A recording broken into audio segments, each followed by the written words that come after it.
베베, 베베, ꯅꯪ ꯀꯩꯗꯧꯒꯦ ꯂꯥꯏꯔꯤꯛꯇꯣ ꯑꯝꯇ ꯐꯖꯅ ꯏꯌꯨ. ꯏꯔꯤꯁꯤꯗꯤ. ꯈꯖꯤꯛꯇ ꯄꯨꯛꯅꯤꯡ ꯆꯪꯅ ꯊꯋꯥꯏ ꯌꯥꯎꯅ ꯇꯧꯋꯦꯕ. ꯅꯪꯅ KG-ꯗꯨꯗ ꯀꯌꯥ ꯀꯨꯏꯔꯝꯅꯣ? ꯅꯃꯥꯟꯅꯕꯗꯤ ꯀ꯭ꯂꯥꯁ 1 ꯀꯥꯕ ꯌꯥꯎꯅꯈ꯭ꯔꯕꯅꯤ. ꯅꯪ ꯑꯗꯨꯗ ꯁꯨꯝ ꯀꯌꯥꯝ ꯀꯨꯏꯅ ꯂꯩꯗꯣꯏꯅꯣ? ꯍꯌꯦꯡꯋꯥꯏ ꯐꯥꯎ ꯁꯨꯝ ꯏꯗꯣꯏꯅꯦ. ꯑꯩꯗꯤ ꯀ꯭ꯂꯥꯁ 1 ꯀꯥꯕ ꯇꯜꯂꯦ. 이시 이러 이리시디. ꯆꯥꯎꯕꯅ 2,000 ꯔꯖꯕꯤꯗꯨꯅ 550 ꯗꯤꯅꯅ ꯂꯨꯄꯥ 1,300 ꯂꯧꯈ꯭ꯔꯕ ꯑꯃꯨꯅ 1,000 ꯀꯩꯅꯣꯅꯦ ꯑꯃꯨꯅ ꯂꯧꯕꯗꯨꯕꯨ ꯂꯨꯄꯥ 1,000 ꯇꯔꯅꯦ ꯍꯦꯔꯥ ꯑꯩꯕꯨ ꯑꯅꯤꯔꯥꯏꯅ ꯈꯜꯂꯤꯗ ꯀꯩꯅꯣꯅꯦ ꯑꯝꯇ ꯏꯔꯝꯃꯤꯕꯁꯤꯕꯣ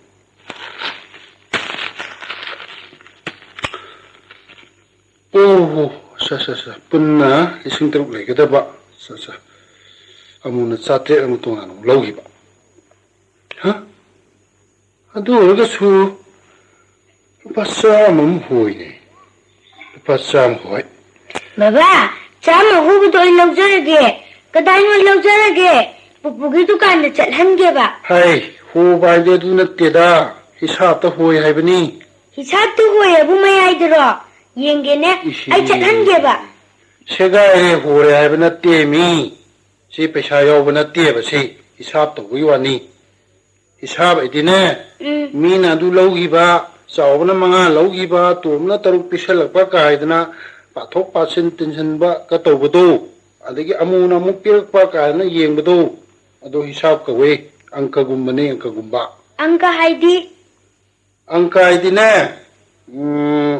ꯁꯦ ꯅꯪꯒꯤ ꯃꯥꯔꯕꯣꯟ 5 ꯍꯥꯏꯗꯤ 5 ꯂꯩꯔꯦꯅ ꯈꯜꯂꯣꯅꯦ ꯆꯟꯆꯟꯅ 2 ꯂꯧꯈ꯭ꯔꯕ ꯅꯥꯎꯕꯤꯅ ꯑꯃꯁꯨꯡ ꯂꯧꯈ꯭ꯔꯕ ꯅꯪꯒꯤ ꯀꯌꯥ ꯂꯩꯍꯧꯅꯤ ꯑꯃꯨꯛꯀ ꯍꯥꯏꯌꯣ ꯏꯉꯣꯏ ꯅꯪꯒꯤ ꯃꯥꯔꯕꯣꯟ 5 ꯂꯩꯔꯦꯅ ꯈꯜꯂꯣꯏꯕ ꯃꯗꯨꯗꯒꯤ ꯆꯟꯆꯟꯅ 2 ꯂꯧꯈ꯭ꯔꯕ ꯅꯥꯎꯕꯤꯅ ꯑꯃꯁꯨꯡ ꯂꯧꯈ꯭ꯔꯕ ꯑꯗꯣ ꯅꯪꯒꯤ ꯀꯌꯥꯗ ꯉꯥꯏꯍꯧꯔꯗꯒꯦꯕ 2 ꯒꯨꯗ ꯑꯗꯨꯅꯤ ꯆꯨꯝꯃꯤ ꯅꯪꯒꯤ ꯍꯧꯖꯤꯛꯀꯤ 2 ꯂꯩꯍꯧꯕꯗꯣ ꯑꯗꯨꯗꯅꯦ ꯃꯥꯔꯕꯣꯟ ꯑꯃꯒ ꯈꯨꯜꯂꯦ ꯑꯗꯣ ꯈꯨꯜꯂꯤꯗꯨꯒ ꯍꯥꯞꯆꯤꯜꯂꯗꯤ ꯀꯌꯥ ꯁꯨꯔꯦ ꯀꯥꯏ ꯇꯥꯔꯤꯅꯣ ꯇꯥꯔꯝꯕꯒꯤ ꯋꯥ ꯅꯠꯇꯤꯌꯦ ꯁꯨꯝ ꯚꯥꯞ ꯁꯥꯕꯩ ꯋꯥꯅꯤ ꯅꯪꯒꯤ ꯃꯥꯔꯕꯣꯟ 2 ꯂꯩ ꯍꯥꯏꯕꯗꯨ ꯂꯩꯕꯗꯤ ꯅꯠꯇꯤꯌꯦ ꯁꯨꯝ ꯈꯟꯕꯗꯅꯤꯗꯅ ꯁꯦ ꯃꯃꯥꯒꯤ ꯂꯨꯄꯥ 2 ꯂꯩꯕꯗ ꯑꯩꯅ ꯑꯃꯒ ꯑꯃꯨꯛ ꯄꯤꯔꯗꯤ ꯀꯌా ꯁꯨꯅꯤ 3 ꯍꯣ ꯑꯗꯨꯅꯤ ꯁꯨꯃꯥꯏꯅ ꯇꯧꯗꯅ ꯑꯃꯨꯛ ꯂꯧꯈꯤꯕ ꯑꯃꯨꯛ ꯄꯤꯁꯜꯂꯛꯄ ꯃꯥꯡꯈꯤꯕ ꯑꯃꯨꯛ ꯍꯥꯞꯆꯟꯕ ꯁꯦ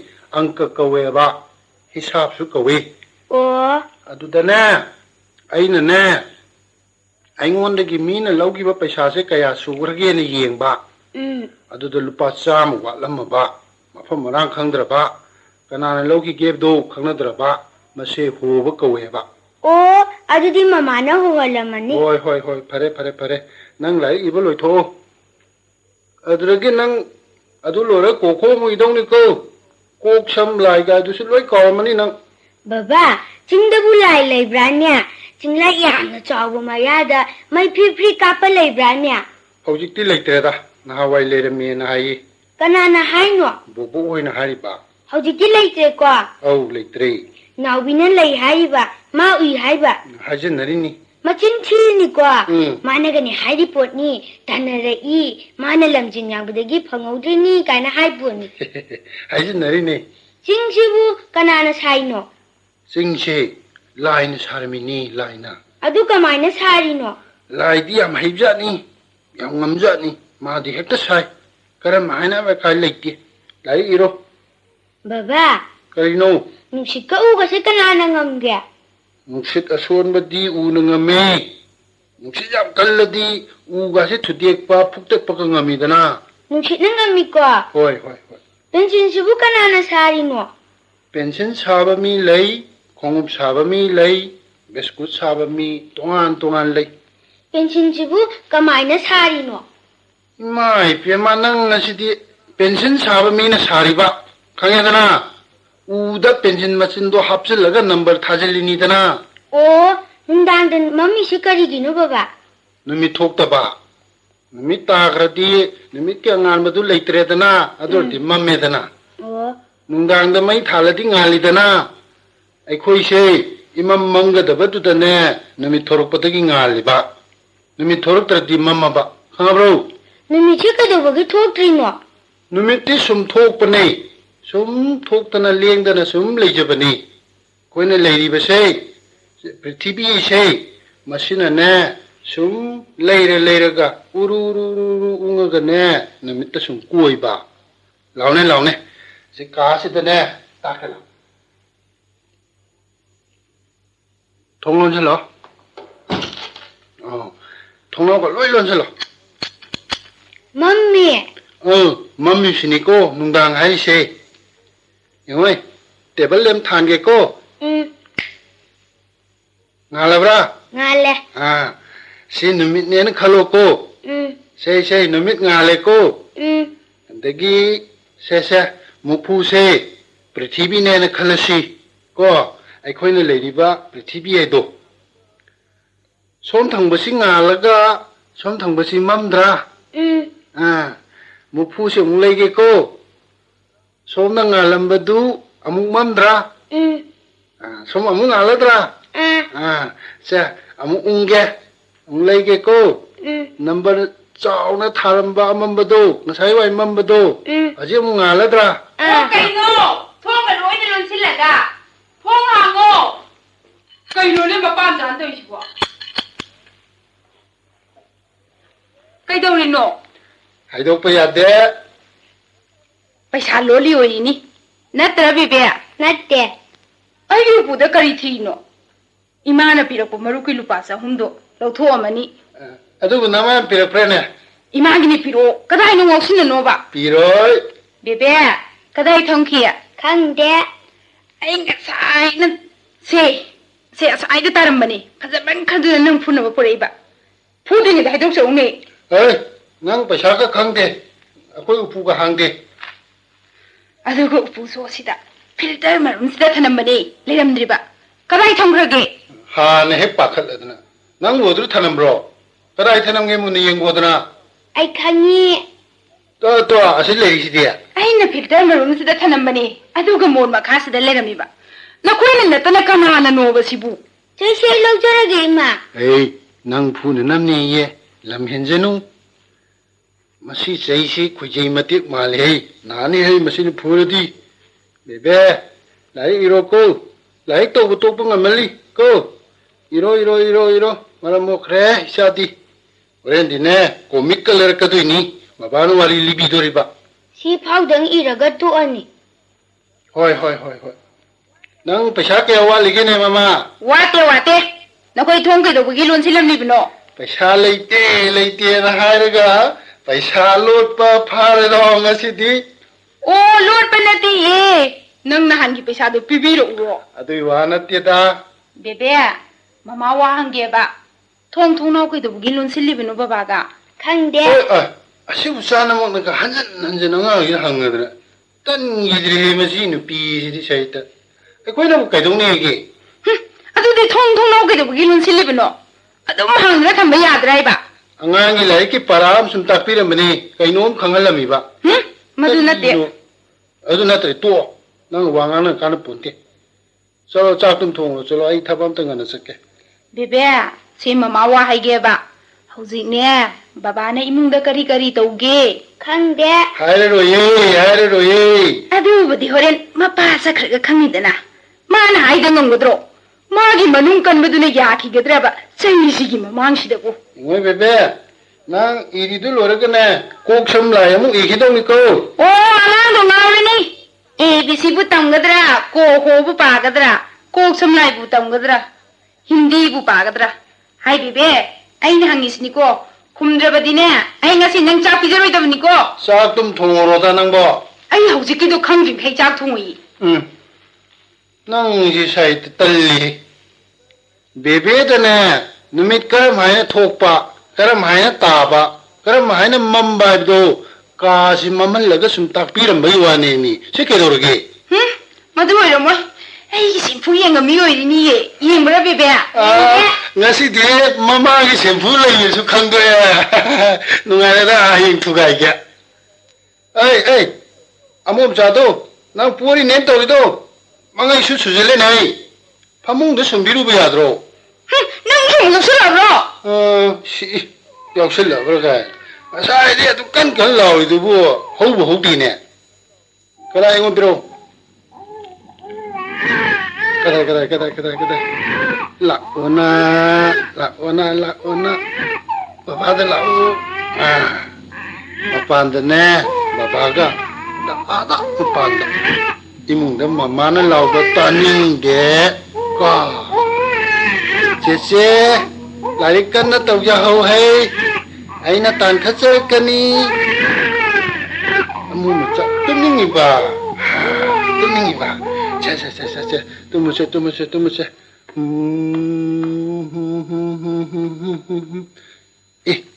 kana no hey laisa kana no se bebe gi mama nabi masak phajabi chanchan ga bunda no bi gani ne hey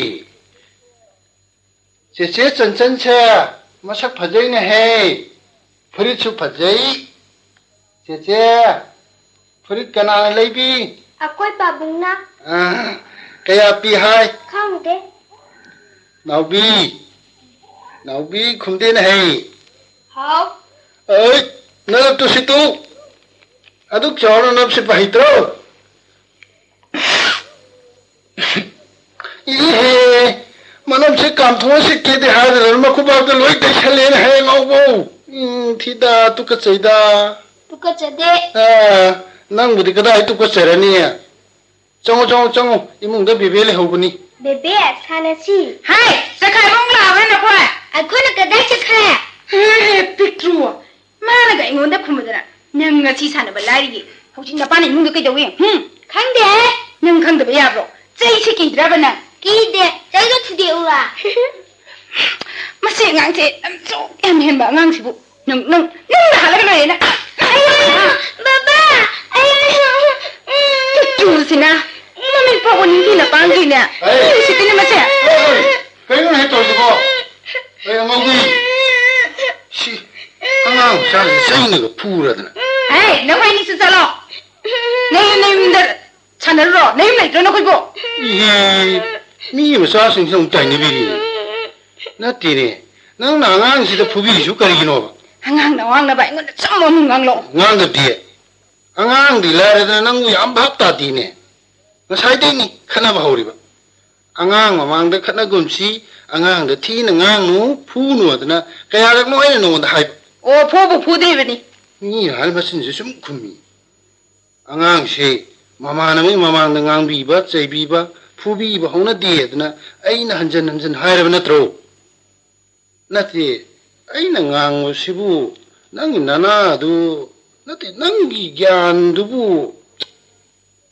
ai na ye lom da ngang ye lom gi na da chang a oi lom da dum thok ra ma le ne oi lom da ngang ga na ye lom da dum thok ra ma tha da pung ning da kai tung hau de ba na tong de da na bu ne ma thong ja de ba ni nang su ne ai na ong tang phurak pa ti ne soi da ni ha bi ri ni bebe che cha ma mo se to chân hui da ne cha na ro tu chân hui a kon hong le se mama angabi ye wo ne se phana su phi ba phana su nga nge ai bu ne ma ne ki da ba ni ma se ki ro niom la na phur di ne phoi ne ki ga da na te ai de ne pho do ri bo ni hey ye mo sai se ta ning se ngo kham bra na sai se nang gi ne nang bo phu na ba bo re bi ne nang na sai phuri se maram suk cha dram cha de bu kai no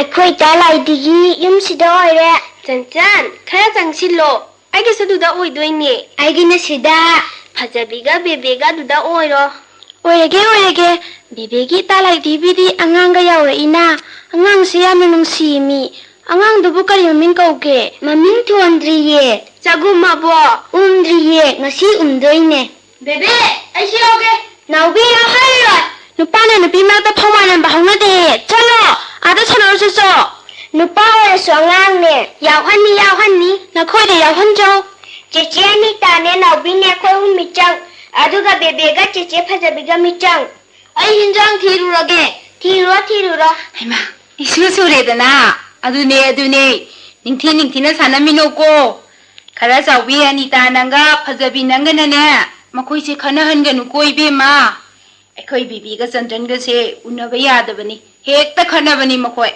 ꯈꯟꯅꯔꯗꯤ ꯐꯨꯗꯣꯏꯅꯦ ꯍꯦꯛꯇ ꯐꯨ ꯆꯟꯆꯟ ꯈꯟꯅꯒꯅꯨꯀꯣ ꯊꯣꯏꯕꯤ ꯈꯠꯅꯔꯣꯏ ꯅꯆꯥꯅꯨꯄꯤꯗ ꯍꯧꯍꯜꯂꯛꯀꯅꯨ ꯑꯩꯅ ꯀꯗꯥꯏꯗ ꯍꯧꯏ ꯍꯥꯏ ꯇꯨꯃꯤꯟ ꯂꯩꯌꯨꯅꯦ ꯅꯈꯣꯏꯕꯨ ꯏꯃꯥ ꯑꯩ ꯄꯨꯈꯝ ꯇꯦꯡꯒꯣꯒ ꯁꯅꯥꯕꯨꯡꯒ ꯀꯥꯎꯔꯝꯃꯦ ꯑꯝꯇ ꯄꯨꯊꯣꯔꯛꯑꯣ ꯉꯝꯃꯣꯏ ꯑꯩ ꯐꯤ ꯊꯥꯗꯣꯛꯀꯗꯕ ꯌꯥꯝꯅ ꯂꯩꯍꯧꯔꯤ ꯉꯁꯤꯗꯤꯅꯦ ꯑꯗꯨ ꯌꯥꯎꯗ꯭ꯔꯕꯁꯨ ꯑꯗꯨꯝ ꯁꯥꯟꯅꯔꯣ ꯌꯥꯎꯗ꯭ꯔꯁꯨ ꯌꯥꯅꯤ ꯉꯁꯤꯗꯤ ꯂꯨꯍꯣꯡꯕꯤ ꯁꯥꯟꯅꯗꯣꯏꯅꯦ ꯅꯥꯎꯕꯤ ꯆꯦꯆꯦ ꯋꯥ ꯍꯥꯏꯒꯦ ꯑꯩꯈꯣꯏꯗꯒꯤ ꯑꯩꯒꯤ ꯂꯥꯏꯗꯤ ꯂꯨꯕ ꯑꯃ ꯂꯩꯍꯧꯕꯅꯦ ꯑꯗꯨꯗ ꯆꯦ ꯃꯆꯨꯅꯦ ꯐꯃꯨꯡ ꯃꯆꯥ ꯑꯃꯒ ꯌꯥꯎꯍꯧꯕꯅꯤ ꯂꯧꯔꯨꯆꯣ ꯋꯦꯡ ꯄꯥꯏꯔꯒꯦ 1 2 3 ꯋꯦꯡ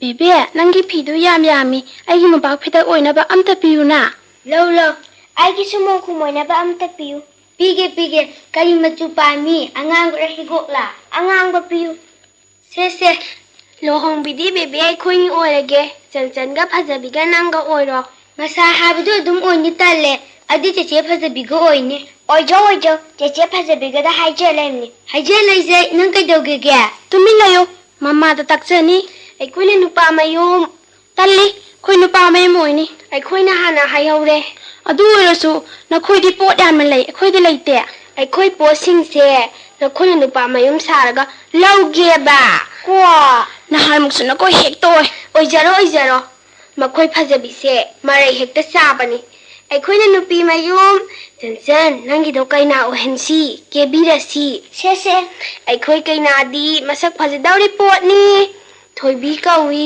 ꯊꯣꯏꯕꯤꯗ ꯊꯣꯏꯕꯤꯅꯤ ꯐꯖꯈ꯭ꯔꯕ ꯑꯋꯥꯠꯄ ꯂꯩꯇꯕ ꯃꯁꯝꯁꯨ ꯌꯥꯝꯅ ꯁꯥꯡꯉꯤ ꯑꯩꯈꯣꯏꯗꯤ ꯃꯁꯝ ꯁꯥꯡꯕꯤꯁꯨ ꯄꯥꯝꯖꯗꯤꯌꯦ ꯃꯁꯛ ꯐꯖꯗ꯭ꯔꯁꯨ ꯌꯥꯏꯌꯦ ꯑꯩꯈꯣꯏꯒꯤ ꯕꯣꯔꯗꯤ ꯊꯕꯛ ꯇꯧꯕ ꯀꯨꯏꯗ꯭ꯔꯤꯕꯅꯤꯅ ꯌꯨꯝꯁꯨ ꯁꯥꯗ꯭ꯔꯤ ꯒꯥꯔꯤꯁꯨ ꯂꯩꯗ꯭ꯔꯤ ꯑꯗꯨꯅ ꯀꯥꯔ ꯎꯠꯂꯛꯄꯤꯔꯥ ꯊꯕꯛ ꯇꯧꯕꯤꯔꯥ ꯑꯃ ꯄꯥꯝꯃꯦ ꯑꯩꯈꯣꯏ ꯀꯩꯅꯥꯗꯤ ꯑꯋꯨꯟꯄꯣꯠꯇꯒꯤ ꯍꯦꯟꯕ ꯃꯁꯛ ꯐꯖꯕꯅꯤꯗ ꯑꯗꯣ ꯑꯩꯈꯣꯏꯁꯨ ꯊꯕꯛꯀꯤ ꯏꯟꯇꯔꯚꯤꯌꯨ ꯌꯥꯎꯈꯤꯌꯦ ꯌꯥꯎꯈꯤꯀꯣ ꯌꯥꯔꯦ ꯑꯗꯨꯗꯤ ꯍꯥꯏ ꯅꯨꯄꯥ ꯅꯪꯒꯤ ꯂꯨꯍꯣꯡꯕꯅꯤꯅꯦ ꯁꯦ ꯅꯁꯝꯒꯁꯦ ꯀꯛꯇꯁꯤ ꯅꯀꯣꯏꯗꯨꯁꯨ ꯐꯥꯟꯗꯠꯂꯣ ꯑꯩ ꯃꯁꯝ ꯀꯛꯀꯦ ꯅꯃꯥꯟꯅꯕꯒ ꯕꯥꯇꯣꯟ ꯀꯌꯥꯝ ꯇꯧꯔꯤꯕ ꯃꯁꯤꯕꯨ ꯏꯄꯪ ꯄꯪꯉꯤꯅꯦꯍꯦ ꯌꯥꯡꯕ꯭ꯔꯥ ꯌꯥꯡꯉꯤ ꯀꯗꯥꯏ ꯑꯋꯨꯟꯄꯣꯠ ꯌꯥꯝꯗ꯭ꯔꯤ ꯍꯥꯏꯗꯨꯅ ꯇꯧꯔꯝꯃꯤꯅꯦ ꯅꯥꯎꯕꯤ ꯅꯪ ꯆꯠꯈꯤꯅꯨ ꯊꯣꯏꯕꯤ ꯂꯨꯍꯣꯡꯕꯩ ꯕꯥꯇꯣꯟ ꯅꯪꯅ ꯆꯠꯀꯗꯕꯅꯤ ꯈꯪꯅꯕ ꯀꯩꯅꯥ ꯃꯈꯩ ꯂꯣꯏꯅ ꯇꯧꯒꯗꯕꯅꯤ ꯆꯦꯁꯤꯅ ꯕꯥꯇꯣꯟ ꯁꯥꯔꯒꯦ ꯁꯥꯔꯣ ꯕꯦꯕꯦ ꯑꯩꯈꯣꯏꯁꯨ ꯄꯣꯠ ꯌꯥꯝꯅ ꯌꯥꯝꯃꯟꯁꯤ ꯈꯪꯅꯕ ꯃꯈꯩ ꯃꯔꯤ ꯃꯇꯥ ꯃꯈꯩꯒ ꯂꯣꯏꯅ ꯇꯧꯒꯗꯕꯅꯤ ꯑꯧ ꯆꯟꯆꯟ ꯑꯩꯈꯣꯏꯗꯤ ꯕꯥꯇꯣꯟ ꯌꯥꯝꯅ ꯇꯧꯒꯨꯝꯁꯤ ꯄꯣꯠꯌꯦꯡ ꯄꯣꯄꯥꯡ ꯆꯥꯎꯒꯗꯕꯗꯪ ꯇꯧꯁꯤ ꯑꯣ ꯑꯉꯥꯎꯕꯤ ꯕꯥꯇꯣꯟ ꯌꯥꯝꯅ ꯇꯧꯁꯤꯜꯂꯣ ꯄꯣꯠꯌꯦꯡ ꯑꯗꯨꯝ ꯄꯤꯖꯔꯛꯑꯗꯕꯅꯦ ꯄꯪꯒꯅꯣ ꯄꯣꯠꯌꯦꯡ ꯌꯥꯝꯃꯤꯉꯩ ꯀꯥꯟꯅꯕꯅꯦ ꯀꯣ ꯑꯩꯈꯣꯏꯗꯤ ꯇꯧꯖꯔꯣꯏ ꯀꯣ ꯑꯩꯈꯣꯏꯒꯤꯗꯤ ꯇꯧꯅꯤ ꯅꯥꯎꯕꯤ ꯅꯪꯒꯤ ꯕꯥꯇꯣꯟꯗꯨ ꯑꯩꯈꯣꯏꯗꯁꯨ ꯈꯔ ꯄꯤꯔꯛꯎꯀꯣ ꯄꯤꯔꯛꯀꯦ ꯂꯨꯍꯣꯡꯒꯗꯧꯔꯕꯅꯤ나 ꯌꯨꯝ ꯁꯦꯝꯃꯁꯤ ꯑꯩ ꯔꯦꯗꯤꯑꯣ ꯐ꯭ꯔꯤꯖ ꯂꯧꯔꯨꯔꯒꯦ 1 2 3 ꯄꯥꯏꯔꯒꯦ ꯕꯣꯜ ꯃꯃꯥꯕꯨ ꯀꯅꯥꯅꯣ ꯀꯩꯅꯣ ꯕꯦꯕꯦꯅꯦ ꯑꯩꯅ ꯃꯅꯦꯅꯦ ꯑꯩꯈꯣꯏꯁꯨ ꯆꯟꯆꯟꯅ ꯀꯩꯅꯥꯃ ꯑꯩꯅ ꯃꯅꯦ ꯐꯔꯦ ꯃꯅꯦ ꯀꯔꯤ ꯍꯥꯏꯒꯦ ꯂꯨꯍꯣꯡꯕ ꯆꯥꯎꯍꯟꯁꯤꯀꯣ ꯑꯋꯨꯟꯄꯣꯠ ꯌꯥꯝꯃꯤ ꯀꯥꯏꯅ ꯍꯥꯏꯅꯍꯟꯁꯤ ꯑꯋꯨꯟꯄꯣꯠꯄꯨ ꯀꯗꯥꯏꯅꯣ ꯑꯝꯇ ꯌꯦꯡꯒꯦꯅꯦ ꯌꯦꯡꯉꯨ ꯌꯥꯝꯕꯅꯤꯗ ꯀꯩꯅꯥꯃ ꯂꯥꯎꯅꯦ ꯑꯋꯨꯟꯄꯣꯠꯁꯤ ꯌꯦꯡꯉꯨ ꯂꯥꯎꯅꯦ ꯌꯥꯝꯗ ꯃꯥꯜꯂꯦꯅꯦ ꯌꯥꯝꯗꯦ ꯌꯥꯝꯕꯅꯤ ꯀꯣ ꯇꯤꯚꯤ ꯌꯥꯎꯔꯣꯏꯗ꯭ꯔꯣ ꯌꯥꯎꯅꯤ ꯀꯂꯔ ꯕ꯭ꯂꯦꯛꯂꯥ ꯕ꯭ꯂꯦꯛ ꯑꯦꯟ ꯋꯥꯏꯠꯅꯤ ꯇꯟꯖꯩꯗ ꯍꯌꯦꯡꯋꯥꯏ ꯆꯥꯛꯀꯧꯕꯗ ꯀꯂꯔ ꯁꯤꯟꯕꯤꯒꯦ ꯐꯔꯦ ꯐ꯭ꯔꯤꯖꯇꯤ ꯁꯤꯗ ꯂꯩꯔꯤꯁꯦ ꯎꯗꯕ꯭ꯔꯣ ꯑꯣ Machusi and the Pazaye, Cardi Cadino, Cardi labor Saki. Qua, Jetki qua. Car approaching the Lung Bayarico, I quit the car, look at the Bian like Kazani. I quit Sukaina, Pazabanina, Nupani am the high Kazani, Wapit by Imunda Tazaroi. I quit Gisu, Hazing Post down and Purakadabani. Kaina gina samni pro u hangina sani pan pro u video suka ko da bani haijing po su lohong ba su takau ba su gari marphu da gita ba yaroi kwa gari chama ekoi na hari ba se ngamdra badi thobi thajaroi kaina gi chana ba samni haidubu kaina bu mi yang khai putina bro awon pot aduk yam na pa mi dubu ikai dro awon po pam diye thajre ga to o nupi ngaktane maite leibak se nupa phabanina pham jawbanina nupi na koire e kwa nupa da koi ben nupi di pharamoi nangi wa do thai na gi wa ne hojikti nupi na su loi na satnare chakhalaba adudi lohong ba to e hong si haraga kar pro u to e chan kar yaw drambanina kar unbiga lohong ro hayo Kar yaw biga luhong ro. Bebe, hajibot mi lising gipu bangam baga luhong biro ro hayo. Luhong biro ro mi lising ga. Ko. San nasa thoy bigi luhong bakara banina kapo. Bebe nang su kapo. Luhong balto Awot mot yam drabadi mi gi mamang da su ikai zai ini empok na sulu na tawron. Ay luhong oi hayo. Ay luhong oi ikai zai. Nupi se pamde lang paga ima thina tagodaba mali tongan jana ba sakri tagoda mali hayo pamde ima thina tawdong male tongan jasi hairakani kana kapo hai kaidong nare ge kana na kaphali binu na khoibu aina ningti na sanamino haidro kana na phuri binu mi sana bagi kapsina bane kore kapsana bai dia he ango bisim sidia sana bobo du mai na sana be abro wing Chris poramni radio ga su poramni sana ba to bra te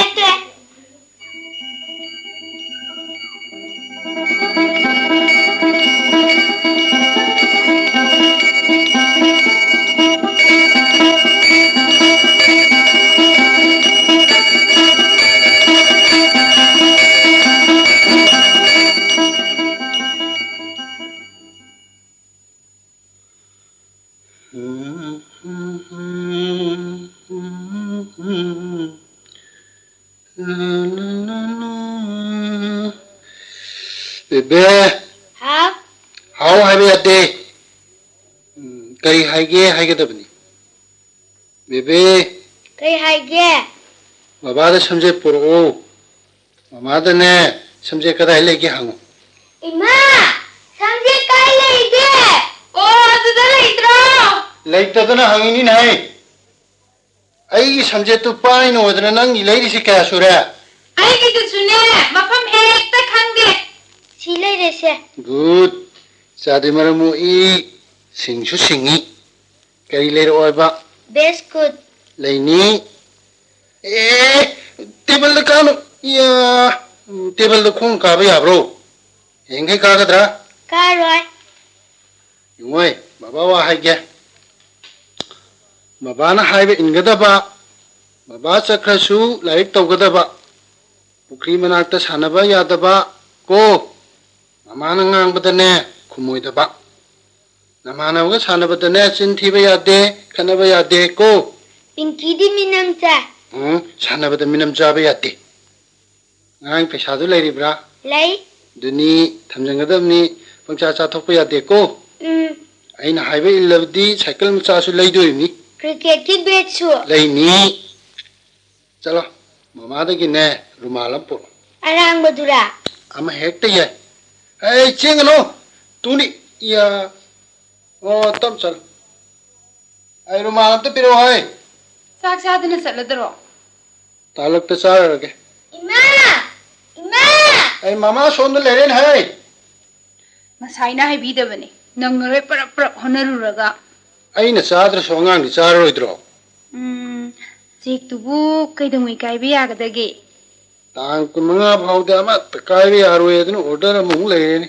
Nahan khaina ne check ibide 10% 20% hojing no iraga kai be yai ga ya de ga thika taw biro nu thika taw bude gi ne phana yam ne wanare adui sarupudi dukan ama phamla se imahana dukan du su leini hai Wariem thore kitum le se.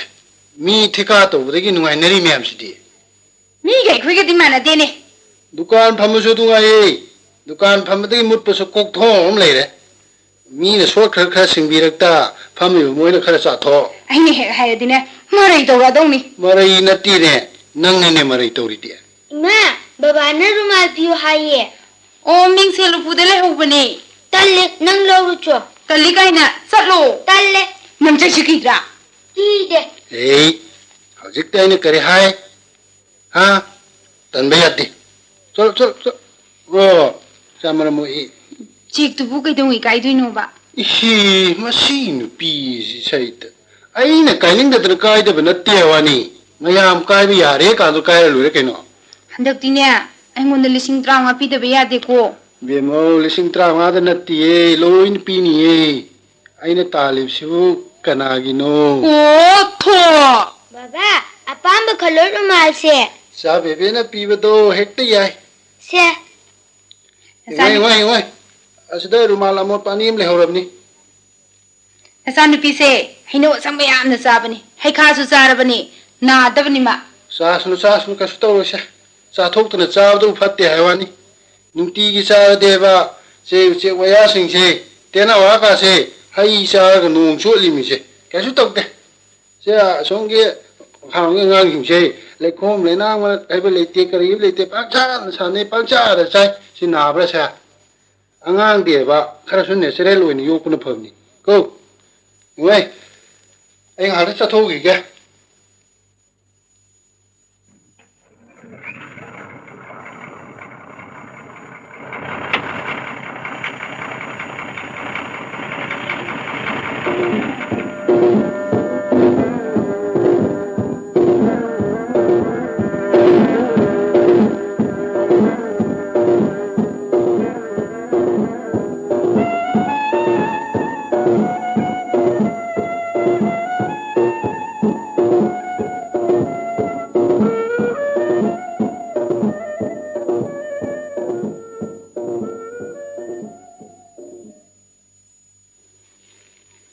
bebe oi de sana base, ai di talli. Horen ma ko imala aga sai redi. Sai ro he, sum sana se ma ko ani ta se mari hek ta hoba. Marai hoba na te hai. Na han mu chu sai be doi be ma phajabi. Adu di na ba ma sa hek to utong ne. Hek de sai ro, sum sana se ba. Drama sana ba di changoi sina nungai ni. San hoi de mi yam le ikai jai. Ikai ko. Ai di ikai de. Mang budi ani ta sum sana si ko, san ko. Ang bebe, phi khra pu thoro o. Drama sana ba di phi yam na sang ni. Kari phi no. Na khoi baba gi khudai ne, mama gi inna ba phi mayam ne. Nau bi na khoi dai su khra lau su chatlo. Ang akhoi upu da phi yam na lai. Upu da gi di pu thora kanu sai ni. Chai roi, pai rage. 1 2 3. Wei. Khamba thoi bi sana si. Adu di kau di kamhai na sa dori ba. Kai su kamhai na sa dori ba. Adu di kari sana doi ba. Na gi sumang la du sana sira. Au adu ina sana si. San na hanang sumang la du uhobra. Uhowi adu sana doi ne. Phi se si yaradra. Na koi magi phanek ahan bas di thamjalu so satlo. Inna ba phi apa boy na khara puthoro o. Phanek se pu ko thammo ai se toi ne. Horen na mana saita de koi khang de ko. Chai ro ye. San kera si na mai ga ta thu ro. Sida baltin da ising lai re. Bebe, na koi magi powder ga kajol leng na baga puro o. Sai ni hai. Horen prapap thamjan se lipstick su au purake. Wei. Phi pura e yamra. Hai ma, makhoi pa bagi pungyat ke yaw re e. Phaijom si yaw e. Phajabi se tonga na thamsi mo la di sai ni. Now bi si di se to ya de ko. Ai li to ri ni. Sarawai, nare thumjani ne sunduna tu ni. Nang na hal ba mo mam top ta lila yang hobra. Yang owi ma di tumbani. Adu di ko na ni. Ado na hal gining thaudu hobra. Howi Nang adu sadoi ne haigidra. Hainina, irai laido. Haichu hairoi Hainina, Ai mai kai ti chotoi no. Dai khudai du da tai tho o. ai sumai ta thurage. Sina phi, sina powder, sina lipstick, sida lon yaurabane. Maharani ne kanana sadoi ba. Ai sani. Ai sadoi ne. Ai na hana haijaraga. Adu sai sadoi ne. Ngai khoi, na khoi ni mak sani. Ai hana powder taibiyo. Nanap to sai sing nam ta kam tho ugo. Ning thau ni haraga nap chora badi Maharani na pa maroi. Maharani sabai munari ngai sida. Ngon na bul ka. Gai ne, amka kamu ne. Namai duda taisilaura. Tai biro ha. Ningthongna ingam ngamdoi natra chiche phajabiya. Natte hai, lila sida di ning thau budi Maharani na ngamdoi ni. Phajabi, nangna ning thau gi mama saro, aina Maharani gi mama sarage. Chanchan na Maharani, baby na ning thau gi manai. Natte ai Maharani sani. Ai ningthong saraga kari haidino. Nangna sai haini haida. Sabati hainina, kari haidino haibani. Horen su matang hairake. Ningthongna ingam ngamiko. Haujikti sarkar ngamme ningthauga sarkar ga manade haye. Ai hana taibiyo hairga chiche phajabi hanaga taithok bijani. Makoktaga powder taisille. Angang nana kari khangya mi hanubi sabi po hoba manaba tairi ne. Phajabi Maharani se chanchan sahansi chanchan na khara phajayaba. Yaro ai tai ai sadui ne chanchan mi nai sahalo. Ai na hana haikhena chichi hoina soi sani haikhena. Aina Maharani da kari haidino. Aduboro Maharani ani sure khatnare khamudana. Adudi hairage ko. Nakhoi bu khananu ne ichasa.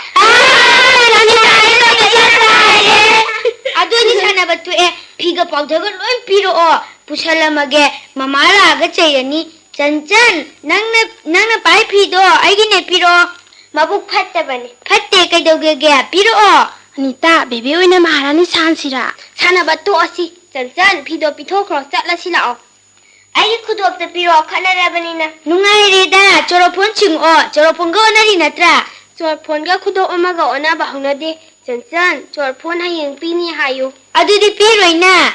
Mulu nana ngongani. Anita, angang ne chulunu da. Piro cha. Nana hoi natra. Ayo, mai ku tuga yana ga chile. Ayo, hinja phi. Ayo, no kazabi no kanana ngang si. Mama la ai ta khang de. Kidong nare ge. Ya khoi khara chawo makane. Isin khana liba karigino. Makoi khana jabane Maharani aina sani hai bagi. Khange. Ai ge ita patta bi hinja bi sidane. Pura lo ine mate. Masi am patta bane ba. Ai na makoi ga sana ga no hai go. Nang di mayam mi phom ni ne. Ho sai ji puthok pa. Jaga ki pirong khai jo. Powder si su lo ine ne. Makoi ga hin ki na kidra. Ha. Ikro sina. Ai ga ki da sadana. Chandan bi. Nang unai. Nang yarong pati ga ite patra bani ne hijabi.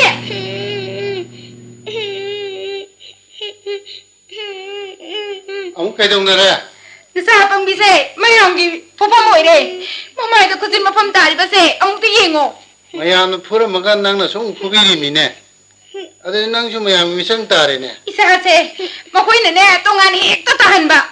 Na khôi đâu chú sầu cái lẽ ăn hàng xuân nà đấy. À tôi cây cả này. Ha. À tôi sầu cái đi phải na cari nó cầm đâu đi nó tôi hàng cái mà tung cái tàu cái nó ba hai bè đâu.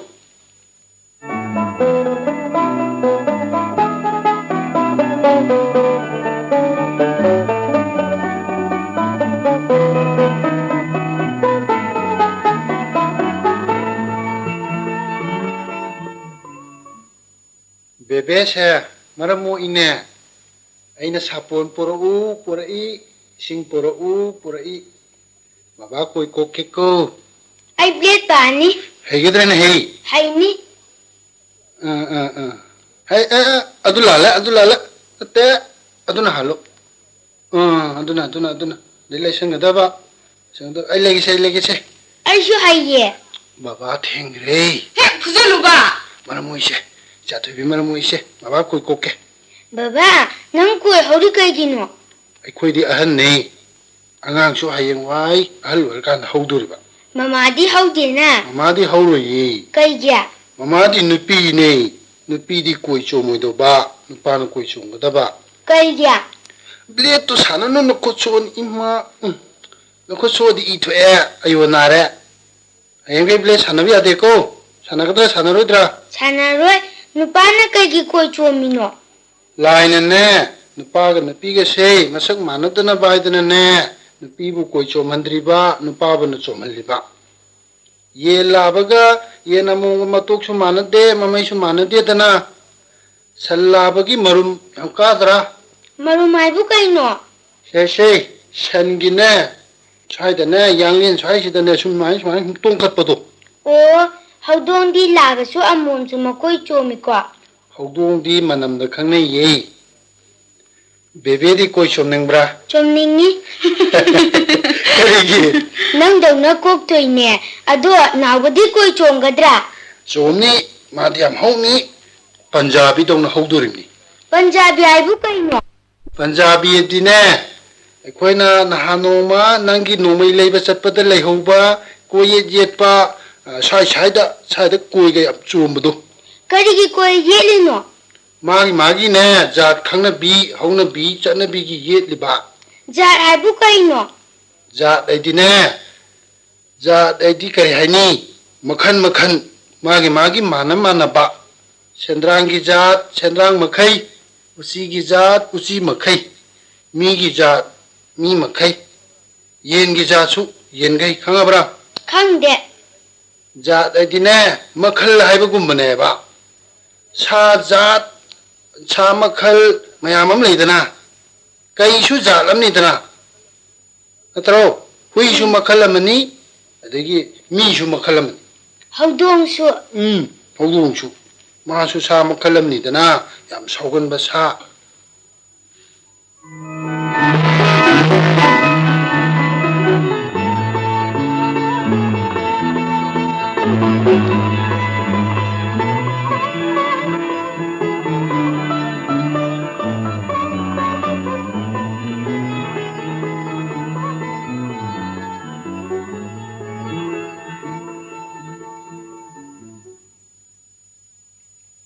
Cock, swan, hen, bulbul, chicken, parrot, duck, pigeons, eagle, all, Hare सीरे तौरीसे sky, तोतीने न पुसले हैबदु मंगाई peacock, तादबनीने ने मीगी चटपद ngaibdu सीरे ने watermelon, मी सुने मरोलमा papaya, अखोइसु इकाई लाइनि खनबीदबा किताहाना याहनबगी वागा लेते कोन फेंगबा चमच अमा चामबा फावबा रुमान मचा अमा थादोपो फावने तुती मपुने ने मपुदे मपुनी मतागम तुती दुद सुयेमनी 1 2 3 4 5 6 7 8 9 10 11 12 13 italai thi phi siko sina phanek ni do sina wangkhai phi ni do sina rani phi ni do hayeng di luhong ba chakadoi ni ko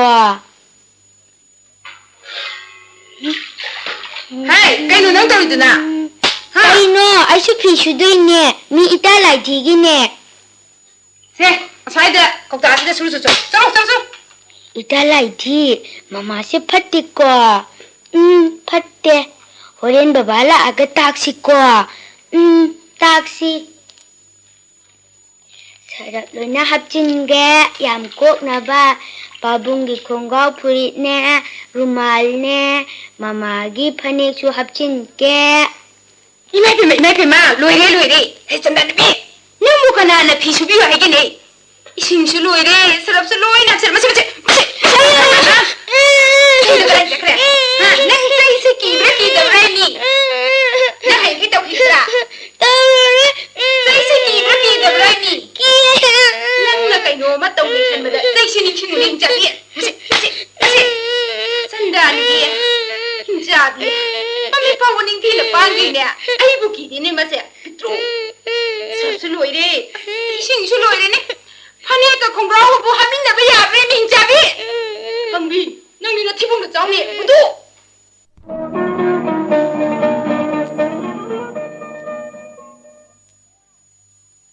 हाय बेबे Mama, Ima kay samdane, marup ki pesa thiluge. Para kani. Mi ki de sana basalam ganu ko. Laidi do sana gera, ama ni gera tawramu. Ladi ibatalle, Ladi sum sanani. Amo do, tumo bani ko. Tum bahawal laglabadine, khare lagna biramu. Aina ai basibu tarabra nangbu. Tare kaisu, mi sum sanajaraga. Biscuit kadai hoge. Dali upuda, kauta manung ke yari badubu khangdabra nangbu. Khange kaisu.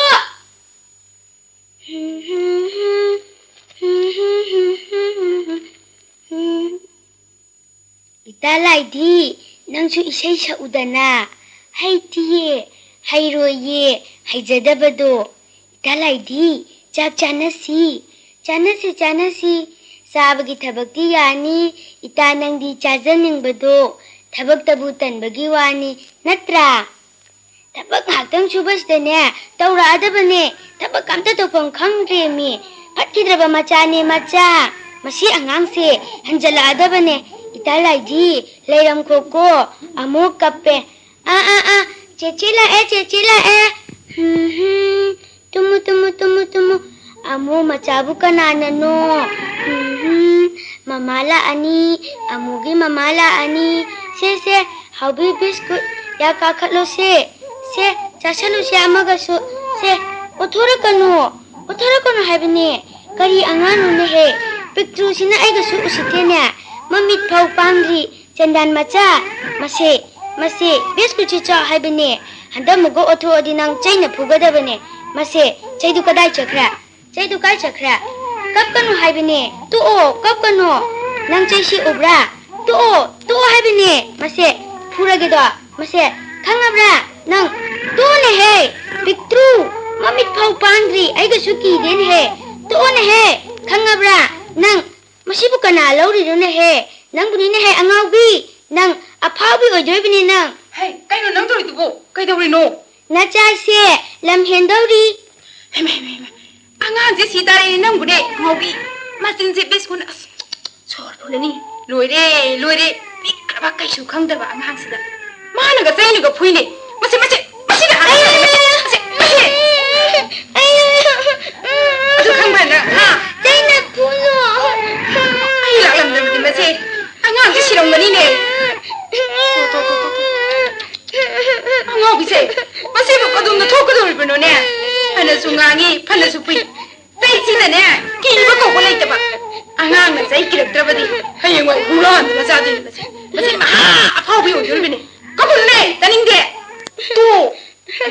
To ne. Pito. Mami pa wonin ki na pangri ne.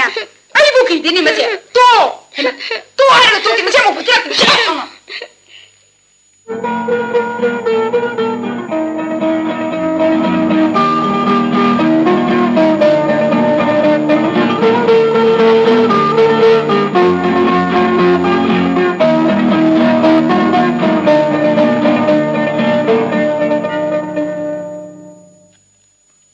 Kaya pupa. Sidasu. Dagi sidasu. O phobu phumande. Ne pram dagi ne salam da holuba. Ising batin mari ne sarapike achauba amane loisilami bini. Phuri ne khongrau afabadu ne phane akokpuduga punna hapsaminarami ba. Ado angang di khangbu ponna temi. Nang takpi gedam natro. Karinom tawdringeda anga sina si torpa yaina haina nang han khangedam. Ko nang han takpi gedam ne. Loire ga pura ga khangba haibe helakadam na temi. Sangang sai mafam ga tare ni manangan se. Nang si deba. Nang nupi se ai amta udre ko. O angang ni ne khwai ga manade. Ai. Nang wa tu tain de. Mado mama khuding na loi har da wani. Sarap tu nang natro. Sina kari khangni. Ha. Phi du la am dai de putho ga loi re. Adagi ising ayam du sokpa pai ba ya de na han hai ga damni. Magi laidhi na tra kokta du ko lupsang gi su ye. Nang han section ga damni ne. Khang na ba bhap ta na ba na ni ti na hai bi ga dam. Lao khong na angang na chai thang na pu ga na te chai ga dam na ti. Mado angang na tum ko ni ki ko. Them na bhap ta han cha ga dam. Chạy tụ cài chắc hả? Lòng thốt cô, lòng thốt cô. Thế ngay nè, ít xa phụ bà xúc ya rồi. Ít xa thì hết phụ rồi bà, năng thì phụ được. Ngang được chạy mà, nó được anh đi. Ngang được chạy anh đi, nó được mari. Hả bro? Nó tí nè. Ấy là một hai và hai được bà. Ê, mà khá lòng cái gì? Yam phun up đây, yam chạy up đây. Sẽ ngang hình chứ phải đấy bro. Khá cháu bố nó mama đó mà cứ tùm hẳn lệ hari đi. Why dine lambu helaba he ekta phure aisin hey nami to yong kani ne Ê, ngang chứ mà. Bè bè, mít tùm phạc chứ lù. Nè.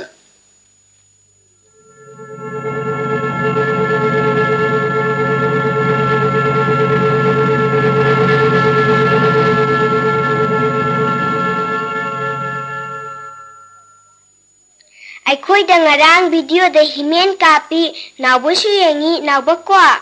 Chân chân nuôi mà pa đi kí dây hay ba. Himen do yam na kali. Himen do khôi gi nè, himen nu ma khôi ni kai na. Ma ne yam na kali ne khang ba. Ai su khangi ne ado Hanuman ne hele, ai khôi di Hanuman le. Adu de na khôi Hanuman ga khôi himen ga khanan sira. Khana ba de khôi baba na chai khangabra. Adu hoy de chân chân nuôi ki himen na ngami. Nào ba nang chang chang gi mi chang chang ja nu. Na na khôi de phola cha ba do. Nào ba hen kai cha ro nu. Cha gai cha tho khraga. Ado na khôi himen le ba do, ai khôi gi su bhim le. Adu di Superman, adu di Hercules, adu di robot, Adu di Rambo hay. Rambo, adu di ojakan hai. Mani ne, madi nung ju sum chau ba thangat pa sunga me, boxing chu hai, karate chu hai. Adu hoy sumwa di mi ni ne. Mi oi ra su adu di hero. Ma di cinema da kan bagi wani. Chum na makki di kan pote. Kwa, na koi Rambo su cinema da kan bani ne. Natte. Masaya na phari du dia. Hatte hero ni hele. Madi phuna ba su hai, isai su hai, maning hana chongot pa su hai, pai ba su hai. Na koi Rambo di nong mai na kanja bani ne. Na koi gi hero gi di Rambo gi du ba nong mai le jabra. Laina, laitena, laita su madi nong mai na kapa su sang di ye hingat pa ngame. Cham cham kapsil la di. Natte, lishing. Chide ba yaroi na. Adu di yang sine, yang jau na. Bes. Sai phajaba mak tare. Pangkong la kan na ba. Akwai chai ne do, bebe si ya bani, chai si ba makoi gini kai na. Mane, akwai mana ai phuna ba thamba chai ne. Piro o, baba na ngarang lang thoki ba ne. Piro, Adu hoy so akun long na bi. akun lang na bi kana hai ba. Thadu habi ne, angan na khutu de chani. Thadu, Piroi. thadu habi ne. Hinja. Nang to hinja ba. Chai sai pa do dai no, pambi de hayo. Nangi sai du pamjade. Pamasu phangaroi he. Aina ngamme.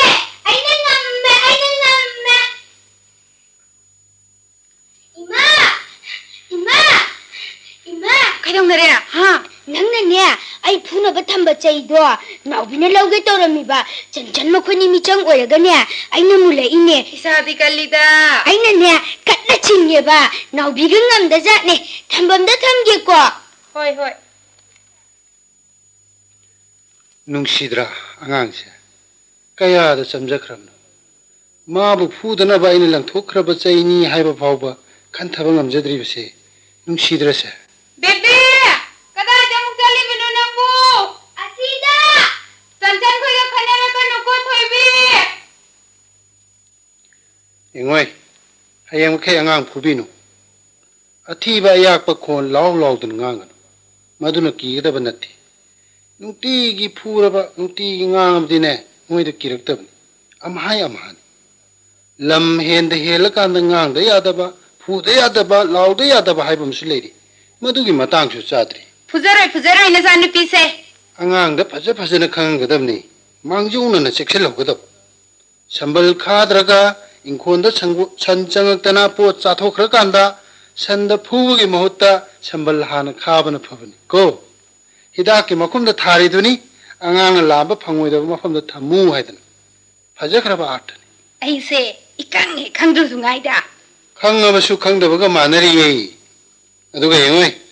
Nangna angang mamangda khatnaba hek hauba. Aikhoi ni awai khum hek tawbudo. Adu su tokpa taba. nge brang sauning lak padu bo angang chatki ba tung ki ba ngai ta ine Ngai gadamni. Ngai bada sawbudu phagibsu yaidra. Aduga simasu ꯑꯉꯥꯡꯗ ꯑꯣꯏꯔꯣꯏꯗꯕ ꯇꯧꯔꯣꯏꯗꯕ ꯊꯕꯛꯇꯅꯦ ꯈꯛ ꯍꯥꯏꯖꯤꯜꯂꯣꯏꯗꯕꯅꯤ ꯏꯆꯥꯁꯤꯅ ꯄꯥꯝꯖꯕ ꯃꯤꯑꯣꯏꯕꯒꯤ ꯄꯨꯟꯁꯤꯒꯤ ꯄꯥꯟꯗꯝꯗꯣ ꯑꯩꯈꯣꯏꯅꯤꯅ ꯑꯣꯏꯒꯗꯕꯅꯤ ꯃꯈꯣꯏꯅ ꯈ꯭ꯋꯥꯏꯗꯒꯤ ꯅꯛꯅ ꯈꯪꯕ ꯑꯍꯟ ꯃꯤ ꯍꯥꯏꯕꯗꯣ ꯑꯩꯈꯣꯏꯅꯤꯅꯤ ꯑꯩꯈꯣꯏꯅ ꯅꯦꯠꯇꯅ ꯆꯠꯄ ꯈꯣꯡꯒꯨꯜ ꯑꯗꯨꯗ ꯃꯈꯣꯏꯅ ꯅꯦꯠꯇꯅ ꯏꯜꯂꯛꯀꯗꯧꯔꯤꯕ ꯃꯗꯨ ꯏꯟꯗꯕ ꯑꯉꯥꯡꯗꯤꯅꯦ ꯀꯗꯥꯖꯤꯠꯅꯤ ꯑꯇꯣꯟꯕꯁꯤꯁꯨꯅꯦ ꯃꯀꯟꯊꯤꯗꯤ ꯐꯔꯣꯏꯗꯧꯔꯤ ꯃꯗꯨ ꯈꯪꯉꯤꯕꯗꯣ ꯐꯔꯝꯅꯤ